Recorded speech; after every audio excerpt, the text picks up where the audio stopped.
आज मैं इस वीडियो में बताऊंगा कि फैमिली बायर और इन्वेस्टर को दोनों को कैसे अप्रोच किया जाता है। दोनों को अप्रोच करने के अलग अलग क्या तरीके होते हैं, क्योंकि जब आपकी ऐड की टारगेटिंग स्पेसिफिक होगी तो कन्वर्जन ऑटोमेटिकली हो जाएगा। एक दिन एक बिल्डर का मुझे फ़ोन आता है और वो कहते हैं कि यार मेरी एड्स चल रही है, लीड्स आ रही हैं, फिर भी कन्वर्जन नहीं हो रहा है। मेरी मार्केटिंग टीम भी अच्छे से काम कर रही है, मेरी सेल्स टीम भी अच्छे से काम कर रही है, फिर भी सेल्स नहीं हो रही है। ऐसा क्यों हो रहा है, कुछ बता सकते हो?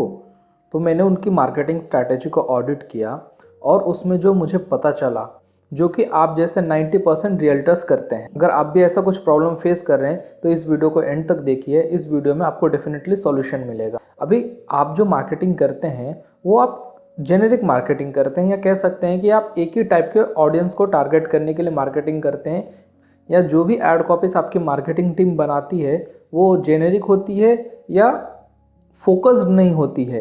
इसी वजह से जो लीड्स आती है वो काफ़ी कंफ्यूजिंग होती है। देखो, रियल एस्टेट में ना दो तरह के बायर होते हैं। एक होते हैं फैमिली यानी कि एंड यूज़र, और दूसरे होते हैं इन्वेस्टर या निवेशक आप कह सकते हैं। इन दोनों की प्रायोरिटी अलग अलग होती है, डिसीजन मेकिंग अलग होता है, जो क्लोजिंग टाइमिंग होते हैं दोनों के वो भी अलग होते हैं, और दोनों के जो ऑब्जेक्शंस है वो भी अलग होते हैं। अगर तुम इन दोनों को सेम मार्केटिंग कैंपेन से टारगेट कर रहे हो तो तुम इन दोनों में से किसी को भी क्लोज नहीं कर पाओगे, या कहें तो इन दोनों में से किसी को भी आप कन्वर्ट नहीं कर पाओगे कस्टमर में। आज मैं इस वीडियो में बताऊंगा कि फैमिली बायर और इन्वेस्टर को दोनों को कैसे अप्रोच किया जाता है। दोनों को अप्रोच करने के अलग अलग क्या तरीके होते हैं, क्योंकि जब आपकी ऐड की टारगेटिंग स्पेसिफिक होगी तो कन्वर्जन ऑटोमेटिकली हो जाएगा। पहले फैमिली बायर की साइकोलॉजी समझ लेते हैं कि फैमिली बायर को आपको कैसे टारगेट करना है, फिर उसके बाद समझिएगा कि इन्वेस्टर को आपको कैसे टारगेट करना है और इन्वेस्टर ग्रुप्स के लीड्स कैसे जनरेट करना है। जब भी आप फैमिली बायर को टारगेट करते हैं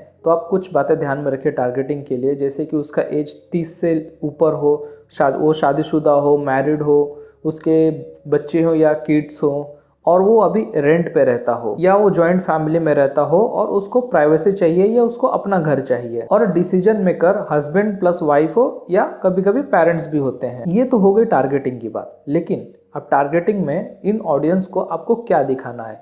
देखिए, जो फैमिली बायर होता है वो इमोशनली ड्रिवन होता है। जब भी वो प्रॉपर्टी देखने आएगा तो इमोशन साइड से सोचेगा हमेशा, जैसे कि वो प्रॉपर्टी के साथ साथ सेफ्टी देखेगा, गेटेड सोसाइटी उसको चाहिए, सीसीटीवी होनी चाहिए, सिक्योरिटी गार्ड चाहिए, ऐसी कुछ चीज़ें वो खोजेगा प्रोजेक्ट के अंदर। कन्वेंस में उसको स्कूल पास चाहिए, हॉस्पिटल पास चाहिए और मार्केट पास चाहिए। और आप अगर आप स्पेस को हाईलाइट करते हैं तो हाईलाइट कीजिए कि बच्चों के लिए रूम या अटैच बालकनी विद किचन, ऐसा कुछ स्पेक्स आप हाईलाइट कीजिए आपके प्रॉपर्टी का। फैमिली बायर जो होता है उसका डिसीजन हमेशा दिल से होता है, वो लॉजिकल बहुत कम सोचता है।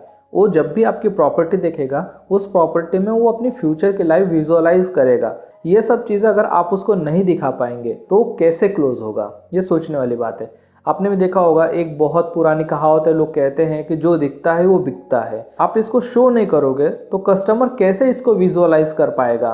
तो आपको ये सारी चीज़ें आपके कस्टमर को दिखानी होगी। अब इन्वेस्टर बायर की बात कर लेते हैं। वो फैमिली बायर का एकदम अपोजिट होता है। इन्वेस्टर बायर के जो डिसीजंस होते हैं वो लॉजिकल होते हैं और फ्यूचर को देख के होते हैं। अब आप इन्वेस्टर बायर को कैसे टारगेट करेंगे? उसकी एज 30 to 60 होनी चाहिए, उसका बिजनेस होना चाहिए या वो सीनियर प्रोफेशन में होना चाहिए, उसका इनकम 2 लाख प्लस होना चाहिए, और करंट सिचुएशन के अंदर उसके पास ऑलरेडी 1-2 प्रॉपर्टी होनी चाहिए और वो एक तीसरी प्रॉपर्टी देख रहा हो just for the investment purpose, और उसका decision making fully sole responsible हो डिसीजन मेकिंग के लिए, या किसी लिमिटेड केस में फाइनेंशियल एडवाइजर्स भी इन्वॉल्व होते हैं डिसीजन मेकिंग के अंदर। अब एक इन्वेस्टर बायर को क्या चाहिए? ये बंदा फुल्ली लॉजिकल ड्रिवन होता है। ये जब भी आपकी प्रॉपर्टी देखेगा ये हमेशा रिटर्न की बात करेगा कि प्रॉपर्टी में इन्वेस्ट करने के बाद इसका फ्यूचर एप्रिसिएशन कितना होगा, रेंटल यील्ड कितना आएगा, लोकेशन के पोटेंशियल को एनालाइज करेगा, एरिया डेवलप हो रहा है कि नहीं, गवर्नमेंट के फ्यूचर इंफ्रास्ट्रक्चर क्या प्लान्स है वहाँ पे, और बिल्डर की क्रेडिबिलिटी चेक करेगा कि बिल्डर ने पास्ट में कैसे प्रोजेक्ट्स किए हैं, उसके प्रोजेक्ट की क्वालिटी प्रॉपर्टी कैसी है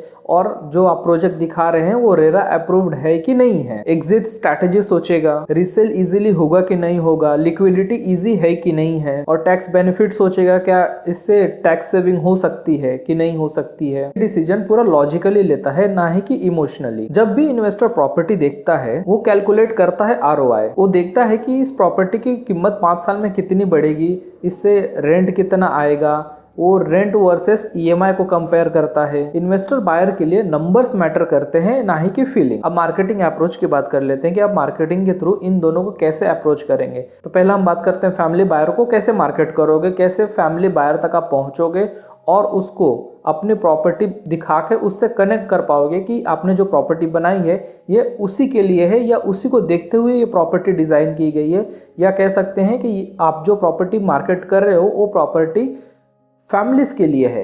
आप ऐसा भी सोच सकते हो। अब आप जो मैसेजिंग स्ट्रैटेजी देते हो आप हमेशा उसमें लिखते हो कि premium 2 BHK flat, best investment opportunity और फ्यूचर रिटर्न्स, ऐसे कुछ आप लिख के देते होंगे, या आप जो भी क्रिएटिव बनाते हैं उस पर ऐसे कुछ लिखते हैं कि 2 BHK premium flat, 3 BHK luxury flat, ऐसा कुछ लिखते होंगे।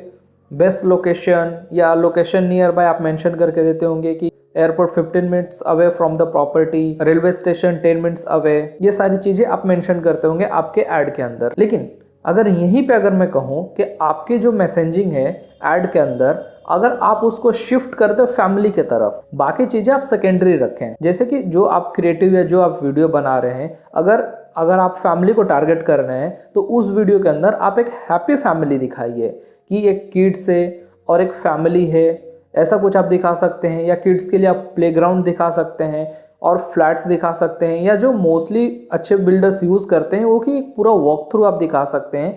अगर आप फैमिली सेंट्रिक ऐड बना रहे हैं तो आप फैमिली के लिए पूरा walk through plus garden area plus जो भी एमिनिटीज है प्रोजेक्ट के अंदर वो सारी चीज़ें आप दिखा सकते हैं। इसके अलावा आप सेफ्टी फीचर्स दिखा सकते हैं, जैसे कि CCTV है, गेट्स है, सिक्योरिटी गार्ड्स है, ये सारी चीज़ें आप दिखा सकते हैं। फायर सेफ्टी है, और कन्वेंस में आप दिखा सकते हैं कि स्कूल पास में है, हॉस्पिटल पास में है, मार्केट पास में, ये सारी चीज़ें आप दिखा सकते हैं। इसके बाद आखिरी के 15 सेकंड के क्लिप में आप टेस्टिमोनियल्स दिखाइए जो कि पहली फैमिलीज या कुछ पुराने आपके कस्टमर्स ने बाय किया होगा। आप इनके कुछ टेस्टिमोनियल्स उसी वीडियो में लास्ट में अटैच कर दीजिए, जिससे क्या होगा कि कस्टमर का ट्रस्ट आपके प्रति और बढ़ेगा। और आपको क्या नहीं दिखाना है एक फैमिली बायर को, जब तक वो पूछता नहीं है आपको ROI ग्राफ नहीं दिखाना है, इन्वेस्टमेंट के चार्ट्स नहीं दिखाने हैं। और फैमिली बायर के लिए साइट विजिट स्ट्रैटेजी डिस्कस कर लेते हैं। जब भी फैमिली बायर साइट विजिट के लिए आता है उस फ्लैट को वो एक घर जैसा देखता है। तो जब भी आप फैमिली बायर को विजिट के लिए बुलाएं, आपका जो सैंपल फ्लैट है आप उसको फुल्ली फर्निश्ड आपके फैमिली बायर को दिखाएं, ताकि वो विजुअलाइज कर सके चीज़ों को और उसे डिसीजन मेकिंग में इजी हो। इसके बाद जो किड्स प्ले एरिया है या जो गार्डन है आप उसका एक टूर दे सकते हैं। इसके अलावा जो सेफ्टी है, जो अदर फीचर्स है प्रॉपर्टी के, आप वो सारी चीज़ें दिखा सकते हैं। आपको एक पूरा एक्सपीरियंस देना है, प्रेजेंटेशन नहीं कि जस्ट आपने उसको एक डिस्प्ले पे या एक आपने बैनर या आपने एक पोस्टर बना रखा है और जब भी विजिटर आ रहा है तो आपने उसको पलट पलट के ओपन करके दिखा दिया कि ऐसा आपका फ्लैट होगा, ऐसा गार्डन होगा, यहाँ पे CCTV होगा, ऐसा गेट होगा। ये आपने जस्ट उसको एक ब्राउशर पे प्रेजेंटेशन दे दिया। ये सारी चीज़ें तो खुद मोबाइल पे भी देख सकता था घर बैठे बैठे। वो विजिट क्यों करने आया?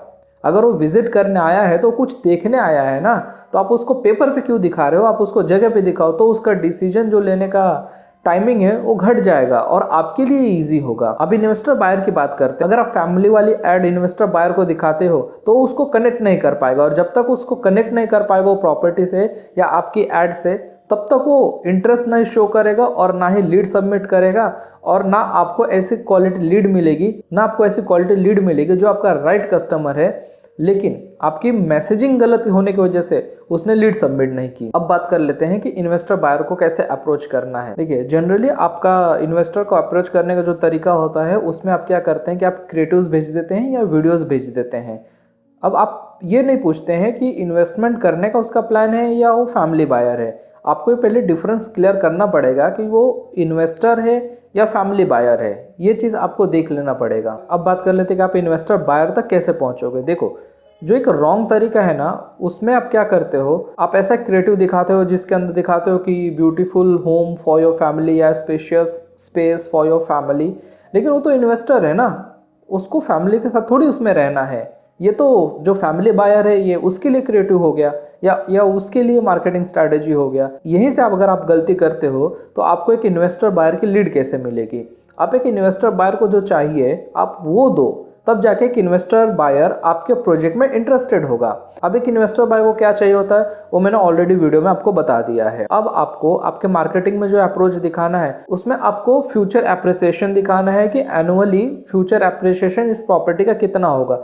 आप 10%, 15% जो भी आपका होगा उस लोकेलिटी का कैलकुलेटेड आपको पता होगा कि यहाँ पे प्रॉपर्टी 10%, 12% से हर साल बढ़ रही है, तो आप वो फ्यूचर एप्रिसिएशन दिखा सकते हैं। इसके अलावा कि रेंटल यील्ड कितना आएगा, उस प्रॉपर्टी से कितने % का रेंटल यील्ड आएगा। अगर वो प्रॉपर्टी 1 CR की है और उस लोकेशन पे 10,000, 15,000 ऐसा अगर मंथली रेंट है तो आपको परसेंटेज में कैलकुलेट करके बायर को बताना होगा कि आपका इतना डाउन पेमेंट रहेगा और आपको प्रॉपर्टी इतने दिन में मिलेगी और इतने दिन से आपका रेंटल यील्ड आना स्टार्ट हो जाएगा। और इसके बाद आपको रेरा अप्रूव जरूर बताना है। ये तो होगी अप्रोच की बात, लेकिन अब क्या कंटेंट ऐसा रखे जिससे इन्वेस्टर बायर को आप अट्रैक्ट कर सकें। अब मोस्टली क्या दिखा सकते हैं, location infrastructure, location development plan, जैसे कि फ्यूचर मेट्रो आ रही है या फ्यूचर IT पार्क आ रहा है या कुछ गवर्नमेंट का इंफ्रास्ट्रक्चर प्लान हुआ है उस लोकेलिटी में, आप ये सब सारी चीज़ें दिखा सकते हैं। पास्ट प्रोजेक्ट परफॉर्मेंस आप दिखा सकते हैं कि जो बिल्डर हैं या आप भी अगर बिल्डर हैं तो आपके जो पास्ट में आपने जो प्रोजेक्ट किया उस प्रोजेक्ट के जो भी रिव्यूज है या रेटिंग्स वो डेटा शो कर सकते हैं। इसके बाद आप रेंटल पोटेंशियल दिखा सकते हैं कि उस एरिया में कितने रेंटल फ्लैट्स की डिमांड है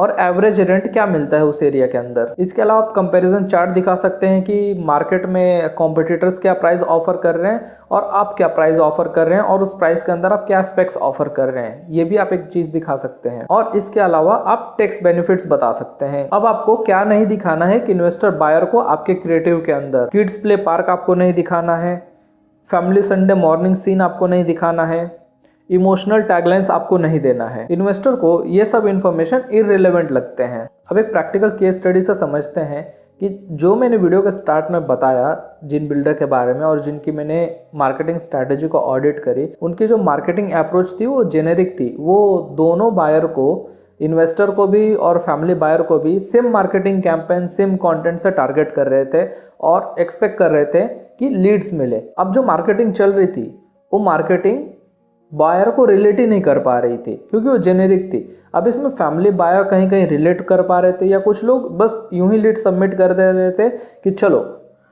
एक इंक्वायरी करके देखते हैं अपने काम का है कि नहीं है। तो ऐसी लीड आ रही थी और ये पिछले 6 महीने से चल रहा था। पिछले 6 महीने के अंदर उन्होंने सिर्फ 15% प्रोजेक्ट सोल्ड आउट किया। और जब मैंने उनको ये वाला अप्रोच दिया जो मैंने अभी आपको वीडियो में बताया, इस अप्रोच को यूज़ करके 1 साल के अंदर उन्होंने पूरा प्रोजेक्ट सोल्ड आउट कर दिया। अगर आप भी ऐसा कुछ प्रॉब्लम फेस कर रहे हैं कि आपकी मार्केटिंग चल रही है, मार्केटिंग कर रहे हैं, लीड्स क्वालिटी की नहीं मिल रही है, तो आप मेरे साथ 1-to-1 कंसल्टेंसी बुक कर सकते हैं। मैं completely free of cost consultancy provide करता हूँ। नीचे डिस्क्रिप्शन में लिंक है, आप वहाँ पे जाके फॉर्म फिलअप कर सकते हैं। अगर आपको वीडियो पसंद आया हो तो वीडियो को लाइक करें, चैनल को सब्सक्राइब करें और अगर आपका कुछ क्वेश्चन है तो आप नीचे कमेंट बॉक्स में मुझसे पूछ सकते हैं।